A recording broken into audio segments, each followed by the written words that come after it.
பிஆர்எஸ்டிசி TV தொகுத்து வழங்கும் திருக்குறள் மற்றும் பொருள்.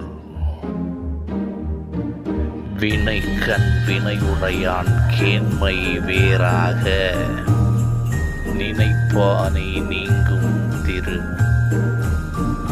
மேற்கண்ட தொழில்